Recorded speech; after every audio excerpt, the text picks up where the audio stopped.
Déjà dans mon cœur, le tatin de poireau, c'est à un niveau à peu près là. Mais le tatin de poireau, miel, moutarde, si vous n'avez jamais testé, c'est une...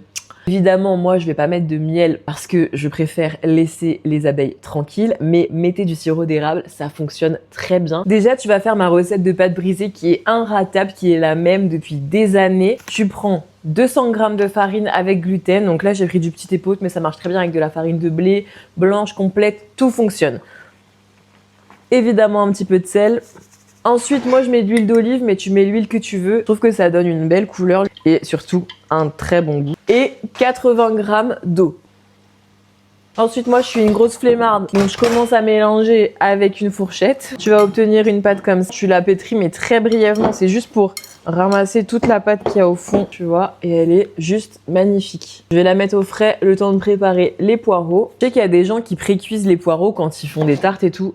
Moi, j'ai pas le temps. J'ai 2 enfants, un enfant de 5 semaines, un autre de 3 ans. J'ai pas le temps de précuire les poireaux, je vous le dis. Ça fonctionne très bien sans... Vous allez enlever le verre que vous gardez pour faire une autre recette, comme une poêlée de légumes ou ce genre de choses. On va aller laver un petit peu parce qu'il y a encore de la terre. Et tu vas venir me découper ça en jolis petits rondins. Tu vois, des rondins à peu près comme ça.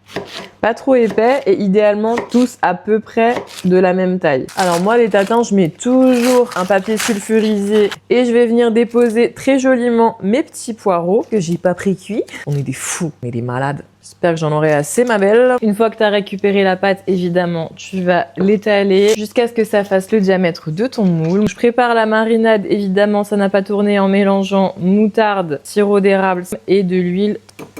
J'émulsionne bien et je vais verser ça un petit peu partout. Et du coup, je vais venir mettre ma pâte sur le dessus.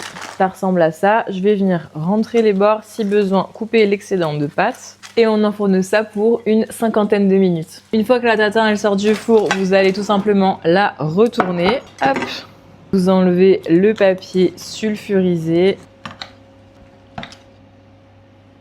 Ça donne un truc absolument divin. Miel moutarde, c'est vraiment un combo. On peut pas s'en passer.